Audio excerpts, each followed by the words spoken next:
Good morning. Hello. Welcome to you all.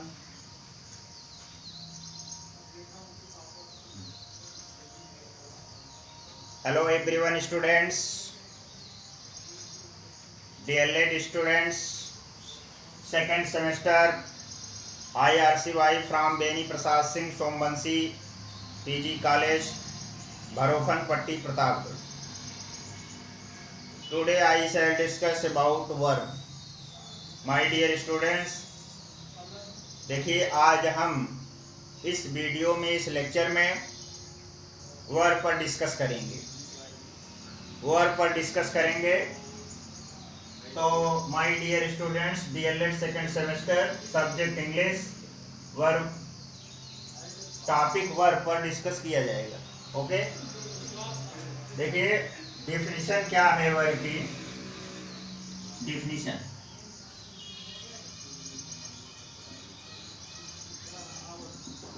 a verb is a word. A verb is a word used for saying, a verb is a word used for saying something,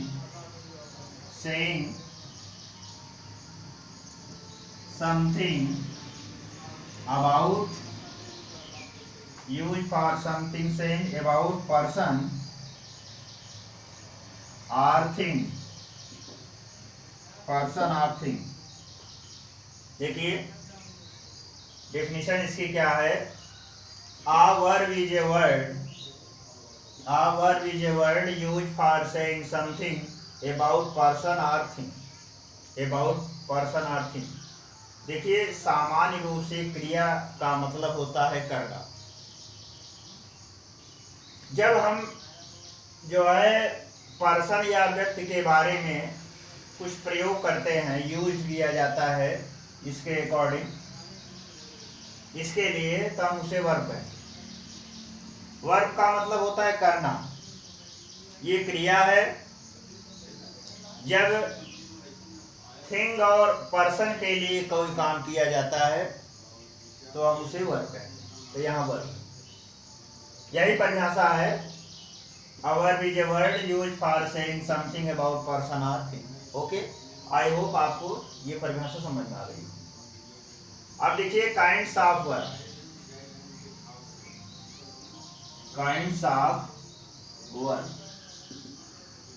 सामान्यतः verb के कई प्रकार होते हैं, लेकिन जो आपके syllabus में है, जो आपके सिलेबस में है, हम उसी पर चर्चा करेंगे। वर्ब देखिए ट्रांसिटिव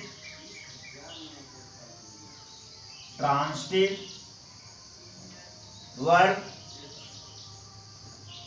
नंबर 2 इंट्रांसिटिव,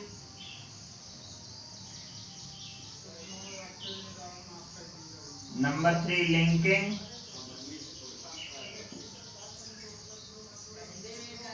और नंबर 4 ऑक्सिलरी वर्ब।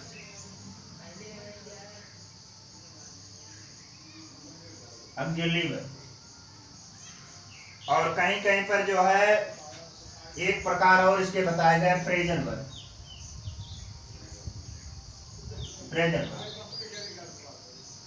देखिए इसी पर डिस्कस किया जाएगा। Transitive verb, intransitive verb, linking, auxiliary and phrasal verb. तो ट्रांसिटिव का मतलब होता है सकर्मक क्रिया। ट्रांसिटिव मीन्स सकर्मक क्रिया और इंट्रांसिटिव मीन्स अकर्मक क्रिया। लिंकिंग संयोजन क्रिया, ऑक्सिलरी वर्ब हेल्पिंग वर्ब सहायक क्रिया, फ्रेजल वर्ब जो फ्रेज से बनाया जाता है। जैसे अब यहाँ पर ये डिस्कस किया जाएगा, ये वन बाय वन हम डिस्कस करेंगे। इसी पर डिस्कस करेंगे इन सभी पर। ध्यान दीजिएगा। ट्रांसिटिव वर्ब उसे कहते हैं वह क्रिया जो जिस क्रिया का ऑब्जेक्ट हो हम उसे ट्रांसिटिव वर्ब कहते हैं। इसकी बेस्ट रिकॉग्निशन है, जैसे इसको अच्छे ढंग से समझने के लिए आपको ट्रांसिटिव और इंट्रांसिटिव में क्या करना पड़ेगा। जैसे यहाँ पर एक एग्जाम्पल पहले लीजिए इसी पर, जैसे आई लव इंडिया,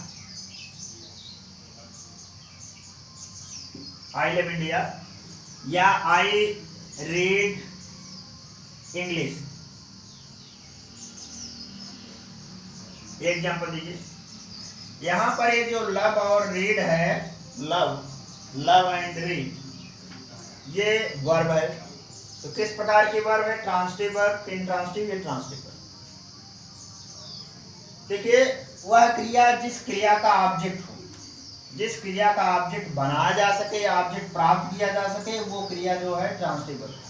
सकर्मक, स माने साथ, कर्म माने कर्म, जिसके साथ कर्म जुड़ा हो ऐसी क्रिया सकर्मक क्रिया कही जाती है। ओके, ले लीजिए, यहाँ ये सब्जेक्ट है, ये वर्ब है, ये ऑब्जेक्ट है, और यहाँ पर ये सब्जेक्ट है, ये वर्ब है, ऑब्जेक्ट है, इसलिए ये दोनों क्रियाएं जो है transitive verb. Okay, I hope आपको क्लियर। तो इसकी एक पहचान है, जैसे ट्रांसिटिव वर्ब और इंट्रांसिटिव वर्ब को पहचानने या रिकॉग्निशन, इसकी पहचान की जो एक मेथड है, जैसे आप इसी पर लीजिए। जैसे आप ये समझिए, जब आपको आंसर यस में प्राप्त हो तो वो ट्रांसिटिव वर्ब होगा, ट्रांसिटिव वर्ब, और यदि आपको आंसर नो में प्राप्त हो ट्रांसिटिव वर्ब में। जैसे आई रीड इंडिया या आई रीड इंग्लिश, तो मैं अंग्रेजी पढ़ता हूँ, तो यहाँ रीड को आप थिंकिंग कीजिए, एनालिसिस करें। जैसे कोई चीज़ पढ़ी जाती है, आप प्रश्न करें, जैसे कोई चीज़ पढ़ी जाती है तो बोलेंगे हाँ पढ़ी जाती है। जब पढ़ी जाती तो इसका मतलब हुआ रीड जो है, ये रीड जो क्रिया है ये ट्रांसिटिव है। जैसे आई हेल्प यू, जैसे मान लीजिए आई हेल्प यू, जैसे कहा जाए आई हेल्प यू, मैं आपकी सहायता करता हूं। तो कोई चीज सहायता की जाती, हाँ की जाती। वह लिखता है, कोई चीज लिखी जाती, हाँ लिखी जाती है। तो जब आंसर जो है यस में प्राप्त हो तो ट्रांसिटिव वर्ब होगा, और यदि आंसर जो है नो में प्राप्त हो, निगेटिव में आए, तो वो इंट्रांसिटिव वर्ब होगा। ओके, ये है आपको पहचान, ये है। तो ट्रांसिटिव वर्ब क्या हुई? सकर्मक क्रिया, इंट्रांसिटिव माने अकर्मक क्रिया। जैसे मैं दौड़ता हूँ, आई रन। तो यहाँ रन के बाद ऑब्जेक्ट नहीं आया है। वैसे भी अमूमन आप जो है थिंकिंग करेंगे, कोई चीज दौड़ी जाती है तो चीज दौड़ी नहीं जाती, इसलिए उसका आंसर निगेटिव में है, नो में है, इसलिए रन जो है intransitive verb, run intransitive verb. Okay, इस प्रकार से जैसे रोना, जैसे सीता वीप्स, सीता रोती है, तो यहाँ ये ऑब्जेक्ट नहीं है, तो इसलिए ये किस प्रकार की क्रिया हुई? इंट्रांसिटिव। ये किस प्रकार की क्रिया हुई? इंट्रांसिटिव। लिंकिंग वर्ब समझिए, लिंकिंग वर्ब किसे कहते हैं? इसको आप ध्यान दीजिए, लिंकिंग वर्ब, संयोजन क्रिया। देखिए, लिंकिंग वर्ब की रिकॉग्निशन है, मान लीजिए ये सब्जेक्ट हो गया और ये हो गया आपका कॉम्प्लीमेंट, तो इसकी पहचान ये है, जब वह क्रिया जो सब्जेक्ट और कॉम्प्लीमेंट को जोड़ने का काम करती है, वह क्रिया क्या कहलाती है? लिंकिंग वर्ब, संयोजन क्रिया कहलाती है, उसे लिंकिंग वर्ब कहते हैं। यहाँ पर ये सब्जेक्ट और कॉम्प्लीमेंट को जोड़ने का जो काम करेगा, वो कुछ किस प्रकार की क्रिया कहलाएगी? वो जो है लिंकिंग वर्ब की। जैसे you are student, you dot student, यहाँ पर यू क्या है? आपका सब्जेक्ट हो गया, स्टूडेंट क्या हुआ? आपका कॉम्प्लीमेंट हुआ। यू सब्जेक्ट हो गया, स्टूडेंट कॉम्प्लीमेंट हो गया। तो स्टूडेंट और सब्जेक्ट को जोड़ने का जो काम करेगी वो क्या कहलाएगी? Linking verb. जैसे you are student, you are student, तो यहाँ पर आर जो है वो यू और स्टूडेंट को जोड़ रही। जैसे और देखिए, जैसे he is a doctor, he is a doctor, वही डॉक्टर है। यहाँ ही क्या है? सब्जेक्ट हो गया आपका। डॉक्टर क्या है? कॉम्प्लीमेंट हो गया है।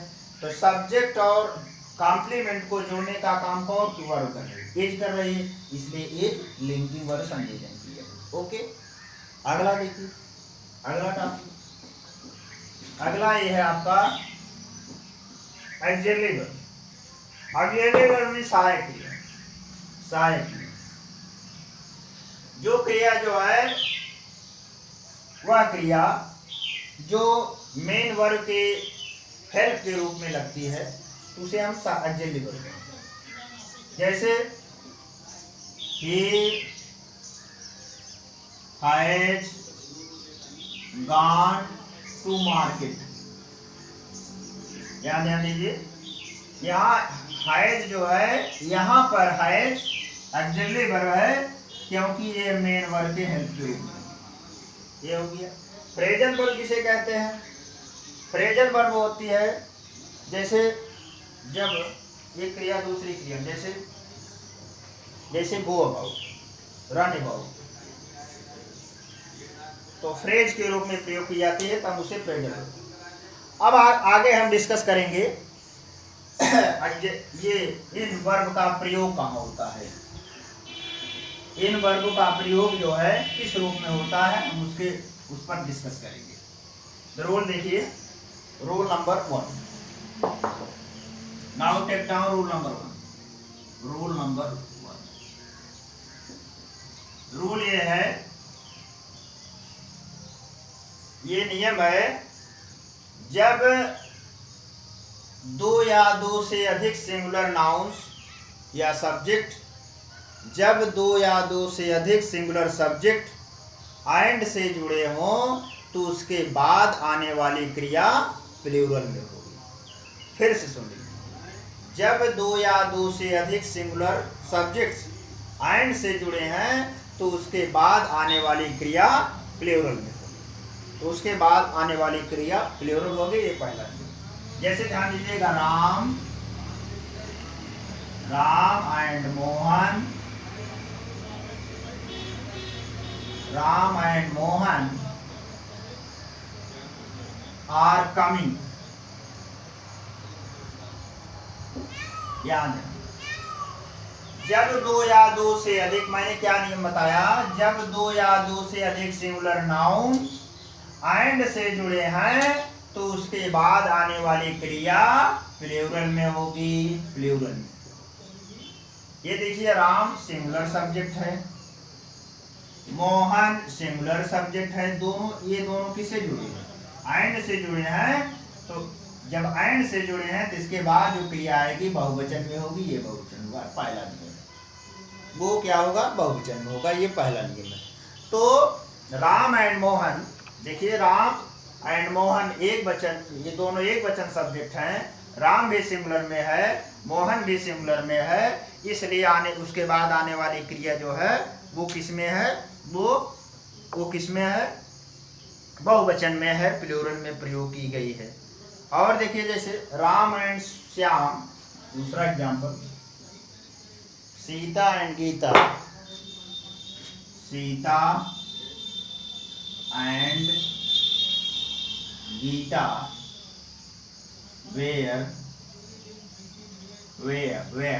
were Sita and Geeta were playing cricket. They are playing chess. Yes.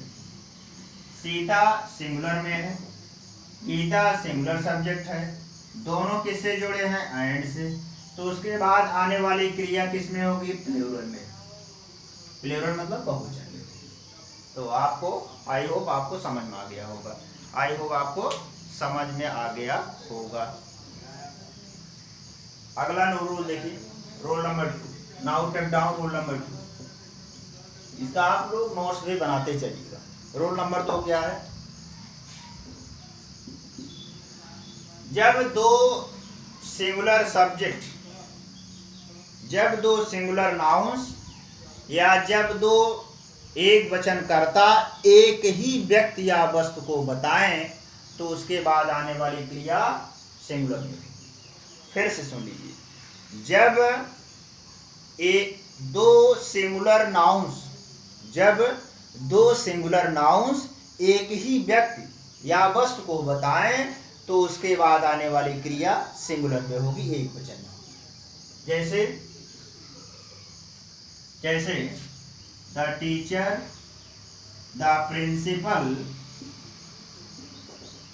And teacher is teaching. यहां ध्यान दीजिएगा, the principal and teacher is teaching.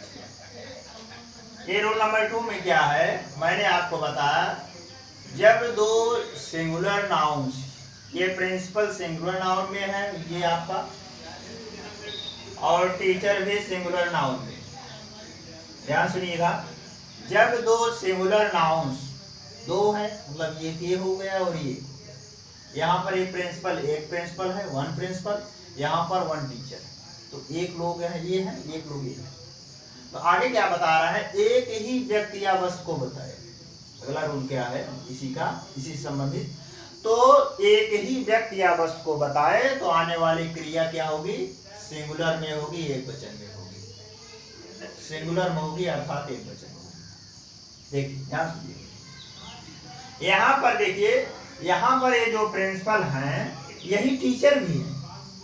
इसका एक और रिकॉग्निशन है, यदि आर्टिकल, इसकी एक और पहचान है, इसको और पहचानने के लिए है, यदि आर्टिकल केवल पहले नाउन या सब्जेक्ट के पहले लगा है तो आप मतलब you can say that single person, तो आप ये कह सकते हैं यहाँ पर एक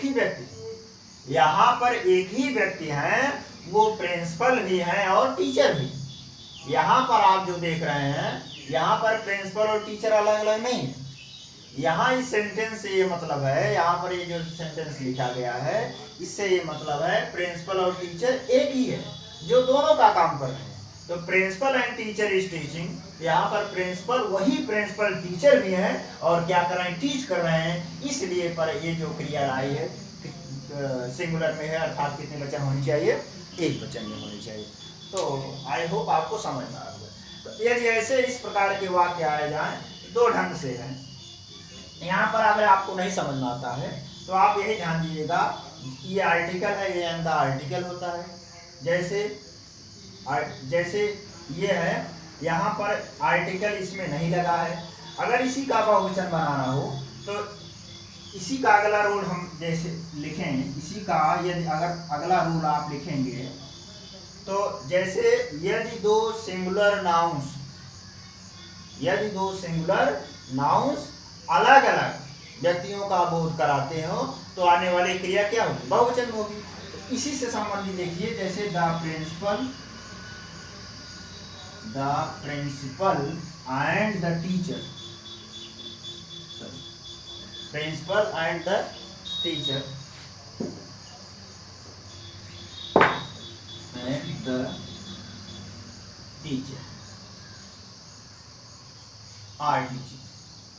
are teaching.